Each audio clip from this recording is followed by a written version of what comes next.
Hey, I'm Chris, and this is MMA for you. I'm going to be doing my post-fight analysis for UFC Fight Night 90, Alvarez versus Dos Anjos. Um, but before I get into that, I'd like to plug my own author's website at www.chrismodon.com.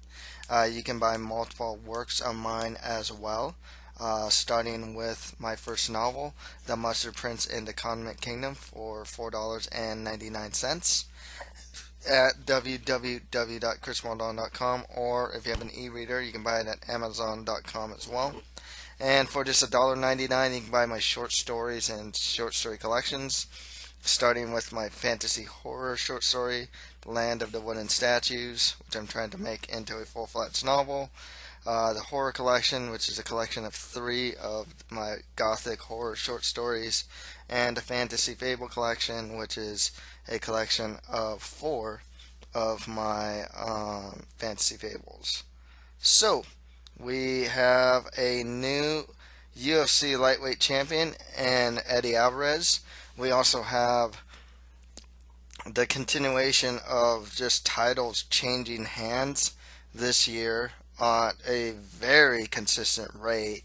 Um, I think that speaks for a lot of things. One, and it's something I'm starting to notice more and more. Uh, and it's funny because Dos Anjos actually did it with Anthony Pettis. Anthony Pettis looked like the dominant guy, and then Dos Anjos just like demolishes him, and then Dos Anjos now looks like like this, the best guy in the division, and Eddie Alvarez just crushed him in the first round. You know, um, some things to note: there are no Brazilian champions in the UFC.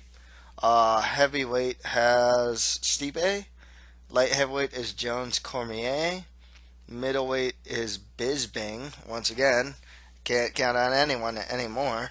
Welterweight has Lawler. Lightweight has Alvarez. Featherweight has McGregor, with possibly they can have Jose Aldo having an interim featherweight title if he wins in the UFC 200. With bantamweight, you have Cruz. With flyweight, you have Demetrius Johnson. Women's strawweight, you have Joanna Jacek. And women's bantamweight, you have Misha Tate, with the possibility of Amanda Nunez beating Tate, and she could be a Brazilian champion. But as of right now, there are no Brazilian champions in the UFC. There was also a lot of submissions on this card too. Surprising amount of arm bars. Actually, I don't see too many arm bars these days. Got a couple front chokes too. A lot of just good finishes here. My overall picks were pretty good. 8 out of 12. The 4 that I missed were Marco Beltran versus Reginaldo Vieira. Um, Anthony Burchak versus Delano Lopez. Alberto Mina versus Mike Pyle. And Eddie Alvarez versus Rafael Dos Anjos. So, let's just get started with the fights. Eddie Alvarez defeated Rafael Dos Anjos by TKO in the first round to win the lightweight championship. Alvarez pretty much steamrolled Dos Anjos. One thing I noticed that Alvarez was doing, he stayed in the pocket really well, and he committed to counters really well. He didn't really take a step back. That's the thing with Dos Anjos. He wants to play a pressure game, and I don't think that Alvarez really let him, and I wonder if that kind of threw him off. Um, so, and yeah, that's all I can really say about the fight. It's not that Dos Anjos didn't hit Alvarez. He actually hit him clean quite a bit. It's just that Alvarez managed to get Dos Anjos with a pretty flush shot himself. Both of them defensively, get hit quite a bit. Dos Anjos, though, just got hit hard. He actually managed to get knocked out standing. So it just goes to show his toughness. Otherwise, there's not much you can really say about this fight. It was just kind of short. Alvarez looked really good here. You know, and previous fights against like Pettis and or like Melendez, you know, he arguably did a bit more grinding against the cage. Over here, he was a shark that smelled blood, and this was good to see from Alvarez. I'm really happy for the guy too. I've always liked Eddie Alvarez, despite the fact that I haven't actually. I always pick against him. Um, and the only time that I got that right was against Donald Cerrone. Um, but you know, this guy had a really tough road to get into the UFC with this whole contract thing with Bellator. He's been in sport forever and been through a lot of wars. Uh, you know, perennial fan favorite. For good reason. He has fun, for the most part, has fun fights, a lot of heart. It's just a lot to like about the guy, and hey, good for him. You know, he deserves it. You know, he beat the guy, pretty much. Here's the thing, though. Next guy he's probably gonna fight, I'm guessing, is gonna be Habib Nurmagomedov, and I don't know. I don't know if he can beat. I don't know if anyone can beat that guy. Um, the other thing too is if Tony Ferguson beats Landon Venata, then Alvarez versus Tony Ferguson can happen as well. So that's a pretty tough matchup. But when you know, at, at this level, we are now seeing that the most elite guys can beat elite guys in any division. You know, so you know, even though I'd favor, say, Habib Nurmagomedov over everyone, the fact of the matter is we don't have many dominant champions right now. Demetrius Johnson, Cruz, I'd argue. Cruz, Johnson, and Jones, arguably, are probably your dominant champions. And I'd say all the other champions. Oh, Young Jacek too. But she needs to get past Gedalia first to really solidify that. Otherwise, I would say that every other champion in the division is not invincible. You know, pretty much. They're all just beatable guys. Um, so, you know, I think lightweight being so stacked the way it is, I kind of wonder if everyone can just beat everyone else, you know, on any given day type of thing. Next right after that, Derek Lewis defeated Roy Nelson by split decision. I actually gave the fight to Lewis. I mean, I'm not saying this because I picked him. It's because it was a case of damage versus control, and I'm really glad that as of late we have been seeing with the judges, and this is actually, you know, judges get a lot of flack and for good reason, but this is something that I'm actually really liking with the judging lately. Is it looks like they are favoring damage over control a lot more now, and I'm really happy about that. I think that because I mean, this was a case of Roy Nelson getting Derek Lewis to the floor. He wouldn't even punch him sometimes. Derek Lewis just gets back to his feet, beats him up pretty much on the feet, like multiple times. You know, oh, not multiple times, but definitely did more damage than Roy Nelson did, and Roy Nelson got the control. I mean, it really looks like I'm really glad they're leaning more towards damage than control. I think that's the way it should be. You know, a takedown by itself shouldn't mean much. I mean, Nelson would take him down. Derek Lewis got back to his feet. Like, okay, like, yeah, I would favor that.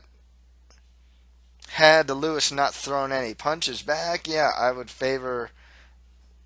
Or if Lewis was just controlled the whole round, then yeah, I would give the round to Nelson. But the fact that Lewis was able to beat him up, some people say that that last right hand that hit Nelson, he spit out his tooth apparently. Um, you know, it just more damage. That's fine with me. One thing that's crazy about this fight, Nelson's chin is insane. Lewis's strength is insane. I mean, this is a guy that does the most incorrect things to get back to his feet. I mean, the way he gives up his back, the way he can like push a guy with like one arm, push a guy away with one arm, and just like give up his back, and just get back to his feet. I mean, it's stupid strong. Um, Lewis has some of the weakest takedown defense I've ever seen. Not weakest, not really, not the weakest, but his takedown defense is not very good. But his ability to get back to his feet when he's taken down is like pretty ridiculous, to be honest with you. And his ability to do that is mainly strength based. Like, once again, if you're in side mount and you're rolling in a way that exposes your back and not facing the guy and still able to get back to your feet, I mean, with really not much opposition to get back to their feet, I mean, a lot of that's just strength. I can't do that. I'd get my back taken like right away. Lewis is a freaking strong guy. He can push you. He can push you with like one hand. You know. With that said, I mean, Derek Lewis is now a top 10 guy. I mean, if Roy Nelson's number 10 of heavyweight, Lewis is a top 10 guy. I'm kind of glad, to be honest with you. In my predictions, I said part of the reason why I want Lewis to win, why I'm picking Lewis, is because I just want to see more new blood at the top of the division. At the very least, this gets Lewis at the top of the division, and that in a division that kind of needs new blood. With that said, I mean, this would be a step down into rankings, but I think Lewis should get Ruslan Magomedov next. If not, if he wants to go higher, I think the next guy up doesn't have a fight scheduled. It would be like Josh Barnett. Nelson can just be the gatekeeper of the division. Next right off that, Alan Jouban defeated Bilal Muhammad by unanimous decision. Fun fight, you know, how Jouban just drops Bilal Muhammad twice. It's nice to see two judges give Jouban 10-8 rounds in the first. They were very well deserved. Then he drops Muhammad in the second round. But Bilal just came way back in the third. One thing about Bilal Muhammad is like he's shown his toughness here, but obviously his defense needs some work. The other problem with him is he is primarily a pure boxer. This isn't the worst thing, but it's not a great thing either to be. And his wrestling and grappling are like average. You know, Jouban was able to defend takedowns quite well and whatnot. One thing that Jouban, you know, one reason why he kept getting hit with right hands, he was circling, but he kept circling to the right hand. If you watch like that third round, he keeps getting hit with the right hand. I'm like, dude, stop circling to his right hand, you know. But he kept circling his right hand and pretty much lost that third round. Nonetheless, Jouban, I think I like Jouban. He's a fun fighter, you know. But the fact of the matter is, he's kind of shown his limitations in a sense and whatnot. I think he's good. I think he's solid, but I think he's pretty much tops out as an action fighter. But, you know, he needs a good step up in competition next. Honestly, I think Brian Barberena would actually be a good matchup for Jouban. Because Barberena is like kind of like good test. And I'd like to kind of see how Jouban can do against, you know, like this really tough test type of guy. Bilal Muhammad, he can get more lower to mid-tier guys of the division. Next right after that, Joseph Duffy defeated Mitch Clark by rear naked choke in the first round. Wow. Dustin Poirier is really good to beat this guy. I'm not kidding. I've always been pretty high on Joseph Duffy. And this is kind of why. I mean, it's like perfectly placed punch that makes Clark pretty much like turn around and pretty much face plant. And then, you know, a low ground and pound, gets the back so fast, rear naked choke, done. And it's just like 25 seconds, you know. Duffy definitely still has potential to really get up there. I think a really good test for him would be Francisco Trinaldo, who's been steadily building himself up in that division. So Duffy versus Trinaldo would be, I think, a good next fight. Mitch Clark, you know what? Mitch Clark is an okay fighter. I think he's good enough to be in the UFC, but like, he is kind of he's always come off like a lower rung fighter to me. Not to be disparaging. It is what it is. Except after that, Alberto Mina defeated Mike Pyle by knockout, flying knee and punches in the second round. One thing with Pyle is like when he got dropped in that first round, I was like, okay, hey, he got dropped by Sean Spencer in last fight and ended up coming back. No, it didn't happen. He just looked like, I guess the word is like impotent, or I don't know. That's a pretty mean word, but he just didn't look capable of doing much offensively against Mina, despite the fact that Mina kind of just throws haymakers and whatnot. Um, but I greatly underestimated Alberto Mina for sure. At 34 years old, I wouldn't really call him much of a prospect, but definitely a guy that is coming up. Uh, he is actually a very potent finisher, and he can do a little bit of everything too. He can strike relatively well. I don't think he's the best puncher because he just throws haymakers, but he has power in his strikes. Cardio isn't the greatest, and his grappling though is very good. I believe he's a legit BJJ black belt. Seems like a nice guy too. So that helps too. I heard he's only a part-time fighter. He's mainly a coach, and this fight might be was pretty much the deciding factor if he should kind of be a full-time fighter or not. And you know, hey, he has so many wins in a row now. He's undefeated. Looks well. He's a well-rounded fighter. Yeah, give him a step up in competition. Give him Joban. Give him Barberena. Give him something like that. Um, Mike Pyle. He can stay around the UFC. He just beat Sean Spencer, so I mean, he can fight lower to mid-tier guys of the division, be something of a gatekeeper at this point. But his chin is gonna fail him more often than not. I mean, it has been. It already has been. So yeah. Next fight that John McDessie defeated Mehdi Baghdad by split decision. This fight and a lot of fights with John McDessie, it's like when he fought like Anthony Medeiros or like Alan Patrick, it's like, he lost the fights he probably should have won, and in this fight he came so close to losing. Um, I gave him the fight because I thought he was countering better in the second round. I mean, he looked like he couldn't get hit, but can always hit Baghdad pretty much. Um, McDessie was lucky to drop Baghdad at the end of the third too, because McDessie's got a really good chin, but after a while, these guys are just bigger guys. He's gonna find his chin. Um, yeah, McDessie. I wish this guy can cut to 145. I really wish he could. I think he can do a lot better there because, like, the reason why he's having such a hard time against a lot of the opposition is size. There's sometimes when like people will cut weight and it's like, well, size. They'll cut down a division. It's like size isn't the reason why you're losing. It's some other factor. In this case, it's size that's making him have close fights and in some cases losing fights that he probably should have won.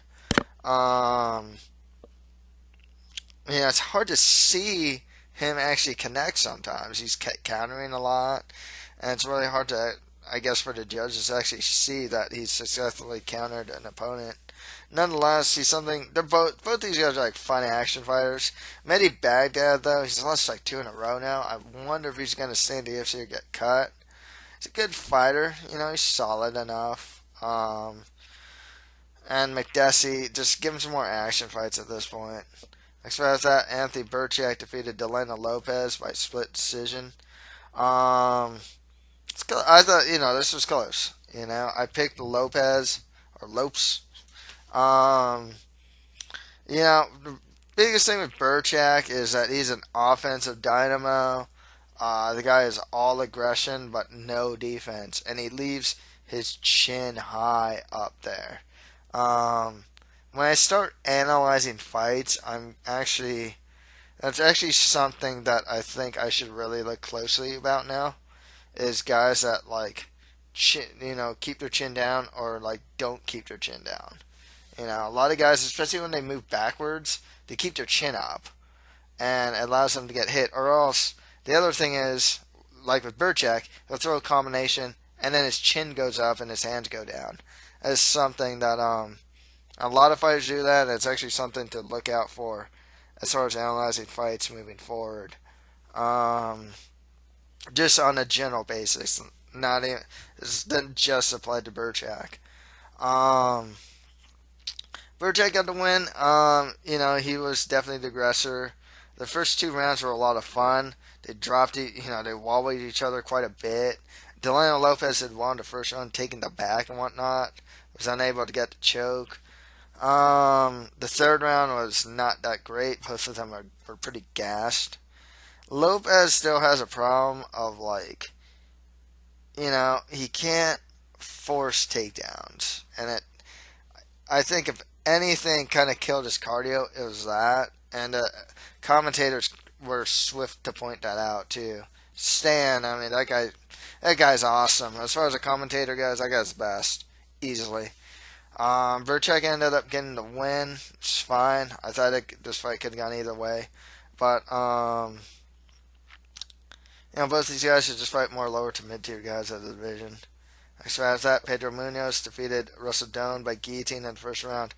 What a cool guillotine, man! And man, did Russell Doan look great? I was like, wow. Because the most previous Russell Doan fights, he's like wrestling his opponents, taking them down, showing his superior grappling game and whatnot.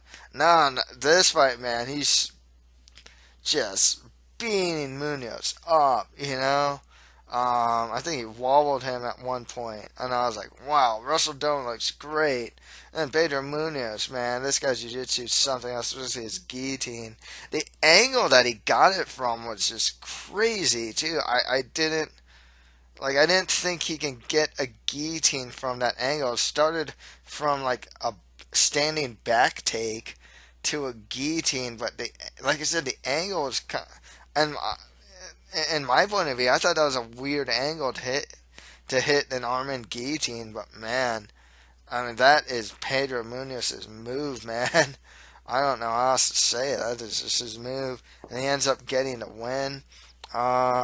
It's more lower to mid guys in the division for both guys. Russell Doan, I don't know if he's actually the most winningest fighter though. I don't know if he gets cut after this or not. Next after that, Felipe Ranch defeated Jared Sanders by armbar in the second round. Here's the one thing about Jared Sanders. And Russell Doan probably found this out in his last fight. And Felipe Ranch was about to find this out. But if you take Jared Sanders' back and he reverses you, you are going to stay on your back against this guy. That's the one thing this guy is really good at, is keeping his opponent on his back. Otherwise, he's not a good striker.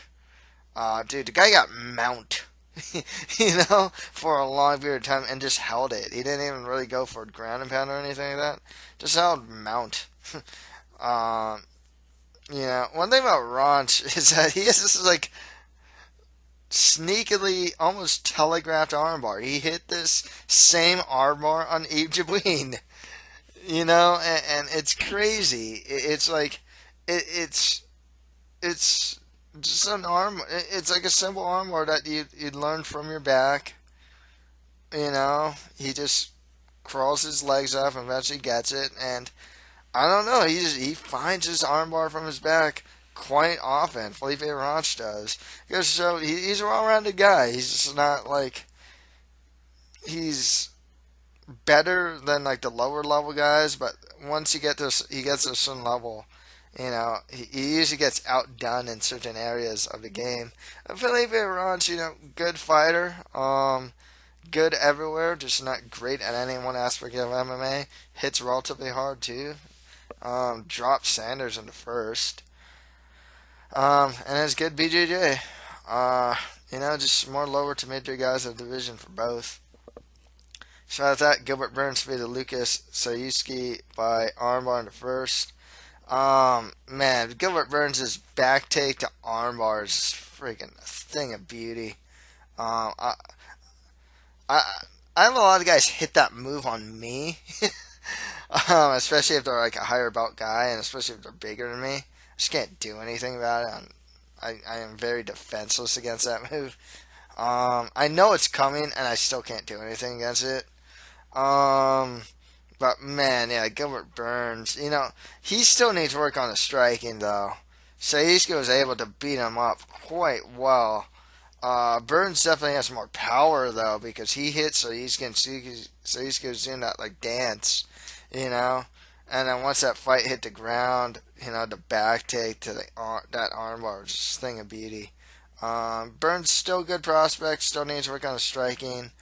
Um, it'll get there. Or I can't even say it'll get there. Hopefully, it'll get there. Lucas Saiski, I don't know if he has staying power in the UFC. He lost to Nick Hine, now he lost to Gilbert Burns, and he's just kind of there. Maybe they keep him, maybe they don't. With Gilbert Burns, good win for him. More lower to major guys of the division. Next after that, Marco Beltran defeated Reginaldo Vieira by rear naked choke in the second round. Man, do I underestimate this guy, Marco Beltran. He is tall and lanky for the division. He's tough. He does have the chin thing, though. And that's one thing that I'm always going to worry about this guy. I can't, I just have to stop picking against him at this point. I think now this fight really gave me a good read on who he is. He can fight at range. I didn't realize how tall he was. And it has some ground ability too. Um, so yeah, definitely a really surprising guy. Coming out of the Ultimate Fighter Latin America Season 1. But there's really not much else I can say. It's a good win for Beltran. Vieira was able to take Beltran down, but Beltran was able to get back to his feet when he's taken down. And yeah, just good stuff from him. I definitely got to stop underestimating him. More lower to mid guys a division for both. And finally, Vicente Luque defeated Alvaro Herrera by Doris in the second round. Herrera has like no takedown defense against the cage, and Ryan Stan kept pointing that out. He hits hard, but he's not that great defensively. Luque was able to hit him quite a bit, and then once he's able to get him against the cage, Luque is able to take him down pretty much at will. It's a good win for Vincent Luque. He's still a young fighter. I think he has some pretty good potential. Herrera, I don't know. I'm kind of on the fence about that guy if he's like that good or not. Just more lower to mid guys in the division for both. So that's pretty much it for my post-fight analysis for UFC Fight Night 90. If you have any comments, leave them below. And please check out one of my works. You can get the Mustard Prince in the Condiment Kingdom for $4.99 on my author's website or on Amazon.com. Or you can buy for $1.99 some of my short stories and short story collections on my author's website or on Amazon.com. So that's it for MMA for you. Thank you guys very much.